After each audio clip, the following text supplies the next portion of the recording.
बिस्मिल्लाहिर्रहमानिर्रहीम जी। अस्सलाम वालेकुम डियर स्टूडेंट। इस वीडियो में हम क्लास 9 मैथ पंजाब टेस्ट की जो नई बुक आई है उसकी एक्सरसाइज 7.2 का क्वेश्चन नंबर 10 मुकम्मल तौर पे सॉल्व करेंगे। अब यहाँ पर क्वेश्चन है, convert each of the following equation into slope intercept form, two intercept form and normal form. ये हमें नीचे तीन इक्वेशन दी गई हैं, तो इन तीनों इक्वेशन को हमने तीन फॉर्म में लेके आना है। एक है स्लोप इंटरसेप्ट फॉर्म और दूसरा है टू इंटरसेप्ट फॉर्म और तीसरी जो फॉर्म है वो है नॉर्मल फॉर्म। इन तीन फॉर्म में हमने इन तीनों इक्वेशन को बारी बारी चेंज करना है या कन्वर्ट करना है। ठीक है, तो देखिए अब पार्ट ए है, इसमें हमें ये इक्वेशन दी गई है, इसको अब हम कन्वर्ट करते हैं। पहले हम इसको कन्वर्ट करते हैं स्लोप इंटरसेप्ट फॉर्म में। तो हम पीछे पढ़ के आए थे कि जो स्लोप इंटरसेप्ट फॉर्म होती है वो इस तरह होती है। ठीक है, इसको स्टैंडर्ड फॉर्म भी कहते हैं। इसमें देखिए ये y जो इक्वेशन की एक तरफ अकेला होता है और बाकी वैल्यूज इक्वेशन की राइट साइड पे होती है। ठीक है, तो इसका मतलब है कि ये जो हमें पार्ट ए में इक्वेशन दी गई है इसमें ये जो y है इसको हमें अकेला करना है। ठीक है, बहुत ही सिंपल है।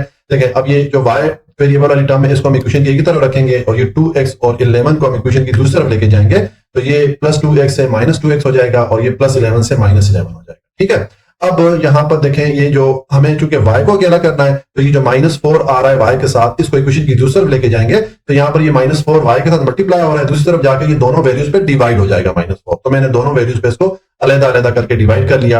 अब देखें ये माइनस इस माइनस से कट जाएगा और ये 2 1 2 और 2 2 4 हो जाता है, तो ये 1/2 इंटू x आ गया और इसी तरह ये माइनस इस माइनस से मल्टीप्लाई के प्लस हो जाएगा और ये 11/4 आ जाएगा। तो ये हमारे पास स्लोप इंटरसेप्ट फॉर्म आ जाती है इस इक्वेशन की। ठीक है, उसके बाद अब हमने टू इंटरसेप्ट फॉर्म में लेके आना है इस इक्वेशन को।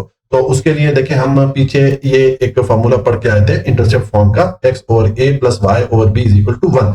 इसको टू इंटरसेप्ट फॉर्म भी कहते हैं। ठीक है, तो हमने ये जो इक्वेशन है इसको इस फॉर्म में लेके आना है, यानी कि हमने इस इक्वेशन की राइट साइड पे 1 लेके आना है और x और y वेरिएबल को अकेला करना है और ये किसी भी कांस्टेंट वैल्यू से डिवाइड हो सकते हैं। ठीक है, तो अब यहाँ पर देखें पहले तो हमने इस इक्वेशन की राइट साइड पे 1 लेके आते हैं, तो उसके लिए जो प्लस 11 है इसको इक्वेशन की दूसरी तरफ लेके आएंगे तो ये -11 हो जाएगा। अब यहाँ पर राइट साइड पे हमारे पास 1 हमें किस तरह मिलेगा कि हम -11 को -11 से डिवाइड कर लें। ठीक है, तो जब इक्वेशन की राइट साइड को हमें -11 से डिवाइड करना पड़ेगा तो फिर हम इक्वेशन की जो लेफ्ट साइड है इसको भी -11 से डिवाइड करेंगे। तो मैंने लिख दिया डिवाइड बोथ साइड बाय -11। तो ये देखें इक्वेशन की जो लेफ्ट साइड है ये दोनों वैल्यूज मैंने -11 से डिवाइड कर दी और ये -11 भी मैंने -11 से डिवाइड कर दिया, तो ये -11 आपस में डिवाइड होकर यहाँ पर तुम्हारे पास 1 आ जाएगा। ठीक है, और ये जो है ये वाला माइनस और ये माइनस आपस में मल्टीप्लाई होकर प्लस हो जाएंगे, तो अब हमारे पास ये इक्वेशन बन रही है।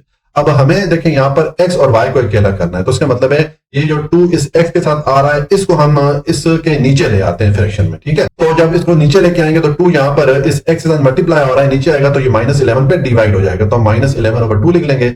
इसी तरह इस 4 को नीचे लेके आएंगे तो 4y से मल्टीप्लाई हो रहा है, नीचे आएगा तो 11 पे डिवाइड हो जाएगा, तो ये 11/4 आ जाएगा और इज इक्वल टू 1 आ जाएगा। तो ये हमारे पास टू इंटरसेप्ट फॉर्म बन जाती है। हमें जो ये इक्वेशन दी गई थी इस इक्वेशन की टू इंटरसेप्ट फॉर्म ये हमारे पास बन जाती है, यानी कि हमने इसको इस फॉर्म में ले आए। ठीक हो गया, और उसके बाद है नॉर्मल फॉर्म। अब नॉर्मल फॉर्म का जो फॉर्मूला है वो आपको मैं दिखाता हूं, देखें ये होती है नॉर्मल फॉर्म। ठीक है, इसमें है x cos alpha plus y sin alpha is equal to p। ठीक है, आपको मैंने ये एक्सरसाइज के शुरू में जो पहली वीडियो हम रिकॉर्ड कर रहे थे वहां पर आपको मैंने बताया था कि इस एक्सरसाइज में बहुत ज्यादा फार्मूलाज का यूज हो रहा है। ठीक है, तो आपको ये सारे फार्मूलाज याद रखना पड़ेंगे। तो ये नॉर्मल फॉर्म का फार्मूला होता है। ठीक है, अब इसमें हमें ये एक तो p की वैल्यू चाहिए, ठीक है, और दूसरा हमें ये जो यहाँ पर अल्फा आ रहा है साइन और कॉस के साथ इनकी वैल्यू चाहिए होगी। ठीक है, तो उसके लिए देखिए जो p है ये हम इस फार्मूला से मालूम कर सकते हैं। p इज इक्वल टू ये मॉड c या absolute value of c divided by a square plus b square का होल स्क्वायर रूट आएगा। ठीक है, अब देखें इसमें ये c a और b ये वाली वैल्यूज हमारे पास किस तरह आएंगी, हमें जो इक्वेशन दी गई थी पार्ट ए में इस इक्वेशन को आप लिखें। ठीक है, और उसके बाद हम अगर स्टैंडर्ड फॉर्म में इक्वेशन लिखें, देखें जब भी जितने भी हमने पीछे क्वेश्चन सॉल्व किए हैं तो हमारा जो आंसर है वो इस फॉर्मेट में आता था। ठीक है, तो ये एक स्टैंडर्ड फॉर्म है। ठीक है, तो मैंने ये स्टैंडर्ड फॉर्म लिखी। अब इस स्टैंडर्ड फॉर्म के साथ ये जो आपको इक्वेशन दी गई थी पार्ट ए में इसको आप कंपेयर करें। देखें ये जो कैपिटल ए है इसके इक्वल ये 2 है। ठीक है, ये कैपिटल बी के इक्वल -4 है और सी के इक्वल ये 11 है, तो ये हमने इसको कंपेयर कर लिया। तो यहां पर हमें ये ए बी और सी की वैल्यूज मिल जाती हैं, वो यहां पर अब आप इन जगह पे पुट कर लेंगे। सी की जगह आप 11 पुट कर लेंगे, ए की जगह आप 2 पुट कर लेंगे और बी की जगह आप -4 पुट कर लेंगे। ठीक है, तो ये हम यहाँ पर वैल्यू 2 हो जाएगा और ये -4 का स्क्वायर लेंगे तो ये 16 हो जाएगा। ठीक है, अब आप 16 और 4 को ऐड करें तो ये √20 हो जाएगा। √20 को आप 4 into 5 करके लिख सकते हैं, क्योंकि आप इसको मल्टीप्लाई करें तो वापस आपको √20 मिलेगा। ठीक है, अब जो 4 है इसको मैं 2⁻² की फॉर्म में लिख सकता हूं। ठीक है, तो अब देखें यहां पर ये जो 2 की पावर आ रही है 2, ये 2 और ये जो स्क्वायर रूट है ये आपस में एक दूसरे को कैंसिल आउट कर सकते हैं। क्योंकि स्क्वायर रूट की अपनी वैल्यू 1/2 होती है, तो 1/2 इस 2 से मल्टीप्लाई होकर आपस में कैंसिल हो जाएंगे, तो ये 2 स्क्वायर रूट से बाहर आ जाएगा और अंदर जो है ये वाला 5 रह जाएगा। ठीक है, तो ये हमारे पास p की वैल्यू आ जाती है। ठीक है, अब हम ये जो फार्मूला में ये अल्फा आ रहा है इसकी वैल्यू मालूम करेंगे। ठीक है, तो इसकी वैल्यू हम कॉस अल्फा का फार्मूला पुट करके भी मालूम कर सकते हैं और साइन अल्फा का फार्मूला भी पुट करके मालूम कर सकते हैं। हम यहाँ पर कॉस अल्फा का फार्मूला पुट करते हैं। कॉस अल्फा का फार्मूला आपको याद रखना पड़ेगा, ये होता है cos alpha is equal to a over under root a square plus B square. ठीक है, तो अगर यहाँ पर हम साइन अल्फा का फार्मूला यूज करते तो हम इस ए की जगह बी पुट कर लेते, बस इतना फर्क है। ठीक है, अब देखें, एक तो हमें यहाँ पर ए की वैल्यू चाहिए और दूसरा हमें under root a square plus B square इसकी वैल्यू चाहिए। तो ए की वैल्यू हमारे पास यहाँ पर देखें ये 2 है। ठीक है, और जो under root a square plus B square है वो हम यहां से मालूम कर सकते हैं, क्योंकि देखें इसको जब हमने कैलकुलेट किया तो हमें यहाँ पर नीचे क्या मिला, ये अंडर रूट 2 अंडर रूट 5 ये वाली वैल्यू मिली थी। ठीक है, तो हम जो A square plus B square under root है उसकी जगह ये पुट कर लेंगे और ए की जगह हम 2 पुट कर लेंगे। तो ये मैंने इस ए की जगह 2 पुट कर लिया और इसकी जगह हमने ये जो वैल्यू कैलकुलेट की थी ये मैंने पुट कर ली। तो अब ये वाला 2 इस 2 से कैंसिल हो जाएगा, तो ये हमारे पास 1 ओवर अंडर रूट 5 ये कॉस अल्फा की वैल्यू आ गई। ठीक है, अब हमें इस अल्फा की वैल्यू चाहिए, तो कॉस को दूसरी तरफ लेके जाएंगे तो ये कॉस इनवर्स हो जाएगा। ठीक है, अब आप कैलकुलेटर से ये वैल्यू कैलकुलेट करेंगे। अब इसके 2 तरीके हो सकते हैं। एक तो ये कि आप ये पहले अंडर रूट 5 की वैल्यू मालूम करें, उसको फिर आप इस 1 पे डिवाइड करें तो आपके पास एक वैल्यू आ जाएगी, उस वैल्यू का आप कॉस इनवर्स ले लेंगे। ठीक है, और दूसरा जो अच्छे कैलकुलेटर होते हैं वहां पर आप डायरेक्ट कर सकते हैं कि आप ये कॉस इनवर्स के लिए शिफ्ट का बटन दबाएं, फिर कॉस का बटन दबाएं, फिर आप ये वाली एक्सप्रेशन एंटर करें और इक्वल का साइन प्रेस करेंगे तो आपके पास ये वैल्यू आ जाएगी 63.43 डिग्री। ठीक है, अब देखें ये जो हमारे पास वैल्यू आई है ये एक्चुअल वैल्यू नहीं है। देखिए इसको मैं आपको फिगर से समझाता हूँ, ये फिगर आपको बनानी नहीं है, सिर्फ आपको समझाने के लिए मैं यहाँ पर करूँ। देखें ये हमारा एक्स एक्सिस अगर हो और ये वाई एक्सिस हो, ठीक है, ये हमारा कोऑर्डिनेट प्लेन हो, तो एक्स एक्सिस जो है ये इस तरफ ये पॉजिटिव होता है और इस ओरिजिन के इस लेफ्ट साइड पे नेगेटिव होता है, ऐसा ही होता है। और ये वाई एक्सिस जो है इस ओरिजिन के ऊपर पॉजिटिव होता है और नीचे नेगेटिव होता है।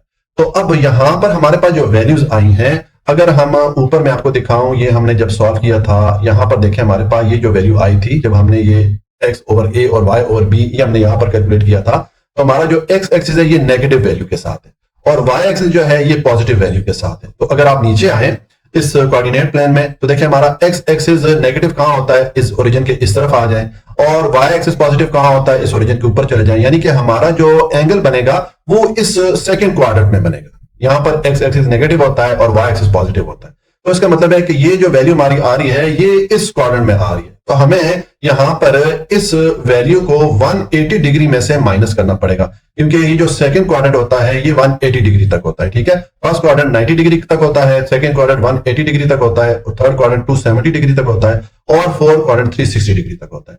तो हमें चूंकि ये सेकंड क्वाड्रेंट में एंगल आ रहा है तो इसके लिए हमें इस वैल्यू को 180 डिग्री में से, यानी कि जो वैल्यू है इसमें से माइनस करना पड़ेगा, तो हमारे पास एक्चुअल वैल्यू आ जाएगी। तो इसलिए ये मैंने अल्फा की जो वैल्यू आई थी इसको मैंने 180 डिग्री में से माइनस किया, तो ये हमें एक्चुअल वैल्यू मिल गई अल्फा की 116.57 डिग्री। ठीक है, तो ये वैल्यू अब हम पुट कर लेंगे। हमने यहाँ पर अल्फा की वैल्यू भी मालूम कर ली और ये हमने पी की वैल्यू भी मालूम कर ली। तो अब आप जो स्टैंडर्ड फॉर्म का फॉर्मूला है उसको पुट करें। देखेंगे मैंने स्टैंडर्ड फॉर्म का फॉर्मूला पुट कर लिया, x cos alpha plus y sine alpha is equal to p. अब अल्फा की वैल्यू हमने ये मालूम की है तो अल्फा की दोनों जगह मैंने इसको पुट कर लिया, ठीक हो गया। और पी की वैल्यू हमने यहाँ पर ये आपको मैं दिखाऊं कि ये हमने मालूम की थी 11 ओवर 2 इंटू अंडर रूट 5, तो मैंने पी की जगह इसको पुट कर लिया, तो ये हमारे पास स्टैंडर्ड फॉर्म भी आ जाती है। ठीक है, ये हमारा जो पार्ट ए है ये कंप्लीट हो जाता है। अच्छा जी, अब पार्ट बी इसमें हमें ये इक्वेशन दी गई है तो इसको हमने 3 फॉर्म में लेके आना है। एक हमने इसको स्लोप इंटरसेप्ट फॉर्म में लेके आना है, फिर हमने इसको 2 इंटरसेप्ट फॉर्म में लेके आना है, फिर हमने इसको स्टैंडर्ड फॉर्म में लेके आना है। तो सेम जिस तरह कि हमने पार्ट ए को सॉल्व किया था, पहले हम इस इक्वेशन को स्लोप इंटरसेप्ट फॉर्म में लेके आते हैं। तो आपको मैंने बताया कि ये वाली फॉर्म होती है स्लोप इंटरसेप्ट फॉर्म की, इसमें इस y को हमने अकेला करना होता है, बाकी वैल्यूज हम इक्वेशन की राइट साइड पे लेके आते हैं। ठीक है, तो देखें ये हमने यहाँ पर इस इक्वेशन को पहले लिखा, अब हमने इस y को अकेला करना है, तो ये 7y को आप इक्वेशन की इसी तरफ रखें और 4x और -2y को दूसरी तरफ लेके जाएंगे, तो 4x दूसरी तरफ जाएगा तो ये -4x हो जाएगा और -2 दूसरी तरफ जाएगा तो +2 हो जाएगा। ठीक है, अब हमने y को अकेला करना है, तो आप इस 7 को भी दूसरी तरफ लेके जाएंगे, 7 यहाँ y के साथ मल्टीप्लाई हो रहा है, दूसरी तरफ जाके इन दोनों वैल्यूज पे ये डिवाइड हो जाएगा, तो इसको मैंने डिवाइड कर लिया, तो ये हमारे पास स्लोप इंटरसेप्ट फॉर्म आ जाती है इस इक्वेशन के लिए। इसको स्टैंडर्ड फॉर्म भी कहते हैं। ठीक हो गया, और उसके बाद आ जाए, अब हमने 2 इंटरसेप्ट फॉर्म में इस वाली इक्वेशन को लेके आना है। तो पहले देखें ये मैंने इक्वेशन लिखी, अब 2 इंटरसेप्ट फॉर्म आपको मैंने बताया था कि ये वाली जो फॉर्म होती है इसको इंटरसेप्ट फॉर्म या 2 इंटरसेप्ट फॉर्म भी कहते हैं। इसमें इक्वेशन की राइट साइड पे हमें 1 लेके आना होता है। ठीक है, और ये x और y को अकेला करना होता है, ठीक है। तो हमने ये इक्वेशन लिखी। अब पहले हमने इक्वेशन की राइट साइड पे 1 लेके आना है, तो उसके लिए आप -2 को इक्वेशन की दूसरी तरफ लेके आएंगे तो ये +2 हो जाएगा, ठीक है। अब यहाँ पर हम 1 किस तरह लेके आ सकते हैं राइट साइड पे, कि अगर हम 2 को 2 से डिवाइड कर लें, तो जब आप इक्वेशन की राइट साइड को 2 से डिवाइड करेंगे तो आपको लेफ्ट साइड की दोनों वैल्यूज को भी 2 से डिवाइड करना पड़ेगा। तो मैंने लिख दिया डिवाइड बोथ साइड बाय 2। अब देखें ये दोनों वैल्यूज मैंने 2 से डिवाइड कर ली और इस 2 को भी मैंने 2 से डिवाइड कर लिया, तो ये 2 और 2 आपस में डिवाइड होकर ये 1 हो जाएगा। यहाँ पर ये 2 इस 4 पे डिवाइड होगा तो ये 2x हो जाएगा और ये हमारे पास 7y डिवाइडेड बाय 2 आ जाएगा। अब देखें हमारे पास जो स्टैंडर्ड फॉर्म है इसमें ये x और y अकेले हैं, ठीक है। तो हमें यहाँ पर भी ये x और y को अकेला करना पड़ेगा, यानी कि इनके सारी जो वैल्यूज आ रही है इनको हम नीचे लेके जाएंगे। तो यहाँ पर पहले तो देखें अगर ये 7 को नीचे लेके जाऊंगा तो यहाँ पर 7 इस y के साथ मल्टीप्लाई हो रहा है, जब नीचे जाएगा तो 2 पे डिवाइड हो जाएगा, तो ये तो 2/7 हो जाएगा। और यहाँ पर अब इस 2 को नीचे लेके जाना है, अब 2 इस x से मल्टीप्लाई हो रहा है, जब नीचे जाएगा तो अब नीचे देखें यहाँ पर डिनोमिनेटर की वैल्यू नहीं लिखी हुई जिस तरह की यहाँ पर लिखी हुई थी। तो हम जानते हैं कि किसी भी वैल्यू के नीचे अगर डिनोमिनेटर या नीचे वाली जो नंबर है वो नहीं लिखा होता तो उसकी वैल्यू 1 की इक्वल होती है। इसका मतलब है ये 2x/1 है। तो जब आप इस 2 को नीचे लेके जाएंगे तो ये 1 पे डिवाइड हो जाएगा, क्योंकि 2 ऊपर x से मल्टीप्लाई हो रहा है, नीचे जाएगा तो 1 पे डिवाइड हो जाएगा, तो ये 1/2 आ जाएगा और यहाँ पर 2/7 आ गया। तो ये हमारे पास जो 2 इंटरसेप्ट फॉर्म है उसमें इक्वेशन कन्वर्ट होकर आ गई, ठीक है। तो ये तो हमारा जो पहले 2 फॉर्म है इसमें हमने कन्वर्ट कर लिया। अब हम नॉर्मल फॉर्म में कन्वर्ट करते हैं इक्वेशन को। तो नॉर्मल फॉर्म का आपको मैंने बताया था कि ये वाला फार्मूला होता है, ठीक है। अब ये फार्मूलाज आपको इस तरह क्वेश्चन में लिखे हुए नहीं मिलेंगे, आपको ये सारे फार्मूलाज याद रखना पड़ेंगे। मैं ये सारे फार्मूलाज सामने इसलिए रखता हूं ताकि आप इनको देख देख के आपको ये फार्मूलाज याद हो जाए, ठीक है। तो ये मैंने आपको बताया था कि जो नॉर्मल फॉर्म है ये होता है x cos alpha plus sin alpha is equal to p। अब यहाँ पर एक तो हमें p की वैल्यू चाहिए और एक हमें इस अल्फा की वैल्यू चाहिए होती है, ठीक है। तो p की वैल्यू जो है आपको मैंने बताया कि ये वाला फॉर्मूला है p मालूम करने के लिए, ठीक है। ये है एब्सोल्यूट वैल्यू ऑफ c, या इसको मॉड ऑफ c भी कर सकते हैं, divided bye √a² plus b², ठीक है। अब ये c, a और b इनकी वैल्यू किस तरह मालूम कर सकते हैं, आपको मैंने पिछले पार्ट में बताया। देखें ये हमारे जो इक्वेशन की स्टैंडर्ड फॉर्म होती है वो इस तरह होती है। हम पीछे जितने भी क्वेश्चन सॉल्व करके आए हैं हमारा जो आंसर आता था वो कुछ इस किस्म के फॉर्म में आता था, ठीक है। तो ये मैंने इक्वेशन की स्टैंडर्ड फॉर्म लिख दी। अब इस स्टैंडर्ड फॉर्म को ये जो इक्वेशन है जिसको हमने कन्वर्ट करना है इसके साथ कंपेयर कर लें। इसमें ये जो 4 आ रहा है इसके साथ ये इस a के इक्वल है, तो a इज इक्वल टू 4 लिख दिया। 7 जो है इस b के इक्वल है तो मैंने b इज इक्वल टू 7 लिख दिया, और ये -2 इस c के इक्वल है तो c इज इक्वल टू -2 मैंने लिख दिया। तो ये जो वैल्यूज आपके पास आई हैं a b c की, इनको यहाँ पर आप पुट कर लें। अब इसको सॉल्व करेंगे, -2 की आप एब्सोल्यूट वैल्यू लेंगे या मॉड -2 लेंगे तो ये माइनस का साइन खत्म हो जाएगा, ये +2 आ जाएगा, क्योंकि जब भी आप नेगेटिव वैल्यू की एब्सोल्यूट वैल्यू लेते हैं तो उसके जो माइनस का साइन है वो खत्म हो जाता है नीचे, ठीक है। और नीचे ये 4 का स्क्वायर लेंगे 16 हो जाएगा, 7 का स्क्वायर लेंगे 49 हो जाएगा। अब ये 16 और 49 को ऐड करें तो ये 65 आ जाएगा, ठीक है। ये हमारे पास p की वैल्यू आ गई है। अब हमें यहाँ पर ये जो अल्फा है इसकी वैल्यू चाहिए, ठीक है। तो अल्फा आपको मैंने पीछे बताया था कि इसकी वैल्यू हम cos अल्फा के फार्मूले से भी मालूम कर सकते हैं या sin अल्फा के फार्मूला से भी मालूम कर सकते हैं। तो मैं यहाँ पर cos अल्फा का फार्मूला यूज करता हूँ, ये हमने पिछले पार्ट में यूज किया। ये फार्मूला होता है cos अल्फा का, ठीक है। ये है a/√a² प्लस b²। अब अगर यहाँ पर हम sin अल्फा का फार्मूला यूज करते तो फिर इस a की जगह b आ जाता, बस इतना फर्क है, ठीक है। तो अब यहाँ पर हमें a की वैल्यू चाहिए और ये जो नीचे वाली वैल्यू है ये वाली चाहिए, ठीक है। तो देखिए हमने ऊपर हमारे पास a की वैल्यू तो ये 4 है, तो a की जगह हम 4 पुट कर लेंगे, और जो नीचे वाली वैल्यू है ये हमने अभी सॉल्व की थी। ये हमारे पास इसका आंसर क्या आया था, ये √65 आया था। तो इस नीचे वाली वैल्यू की जगह हम √65 पुट कर सकते हैं, ठीक है। तो a की जगह मैंने 4 पुट कर लिया और इसकी जगह मैंने √65 पुट कर लिया। अब हमें इसकी वैल्यू चाहिए, अल्फा की वैल्यू चाहिए, तो cos को दूसरी तरफ लेके आएंगे तो ये cos इनवर्स हो जाएगा, ठीक है। अब आप कैलकुलेटर से इसको जब सॉल्व करेंगे तो देखें इसके 2 तरीके हैं। एक तो ये कि पहले ये √5, अगर आपके पास सस्ते वाला कैलकुलेटर है तो उससे तो आपको ये करना पड़ेगा कि आप ये √5 का इसका आप स्क्वायर रूट ले लेंगे, ठीक है। ये आपके पास एक वैल्यू आएगी, इसको लिख लें। अब आप 4 पे इसकी जो वैल्यू आई है इसको डिवाइड करें तो आपको एक आंसर मिलेगा। अब उस आंसर का आप cos इनवर्स ले लेंगे, आप शिफ्ट का बटन प्रेस करेंगे, cos का बटन प्रेस करेंगे, फिर वो जो आंसर आपके पास आया है वो पुट करके इक्वल का साइन पुट करेंगे तो आपके पास ये वैल्यू आ जाएगी, ठीक है। और दूसरा जो अच्छे एडवांस कैलकुलेटर है वहां पर आप डायरेक्ट भी ये कर सकते हैं, आप शिफ्ट का बटन प्रेस करें, फिर cos का बटन प्रेस करें, फिर आप ये वाली एक्सप्रेशन एंटर करके इक्वल का साइन प्रेस करेंगे तो ये आपके पास अल्फा की वैल्यू आ जाएगी। ये हमारे पास अल्फा की वैल्यू आ गई। अच्छा, अब यहाँ पर देखें पीछे जब हमने यहाँ पर सॉल्व किया था तो हमें ये जो अल्फा की वैल्यू आई थी इसको 180 डिग्री में से माइनस कर लिया था यहाँ पर, ठीक है। क्योंकि यहाँ पर मैंने आपको बताया था कि हमारे पास जो x की वैल्यू थी, x एक्सिस की वैल्यू थी वो माइनस थी, ठीक है, और y एक्सिस की वैल्यू पॉजिटिव थी। तो हमारा जो एंगल है इस सेकंड क्वाड्रेंट में बन रहा था, तो सेकंड क्वाड्रेंट में जब बन रहा था तो हमें फिर 180 डिग्री में से ये वैल्यू माइनस करना पड़ी थी। लेकिन यहाँ पर हमारा x और y दोनों देखें पॉजिटिव है, ये x भी पॉजिटिव है, y भी पॉजिटिव है। इसका मतलब है कि पहले क्वाड्रेंट में हमारा एंगल बन रहा है तो इसको हमने किसी चीज में से माइनस नहीं करना, ठीक है। तो ये हमारे पास जो वैल्यू आ गई अल्फा की, यही हमें वैल्यू चाहिए, ठीक हो गया। अब आप यहाँ पर ये जो नॉर्मल फॉर्म है ये वाला फॉर्मूला पुट कर रहे हैं और इसमें अब आप अल्फा की वैल्यू आपने ये मालूम की है तो दोनों जगह अल्फा की वैल्यू आप इसको पुट कर लें और पी की वैल्यू आपने मालूम की थी 2/√65, तो आप यहाँ पर पी की जगह इसको पुट कर लें तो ये हमारे पास नॉर्मल फॉर्म आ जाती है। ठीक है, ये हमारा जो पार्ट बी है ये कंप्लीट हो जाता है।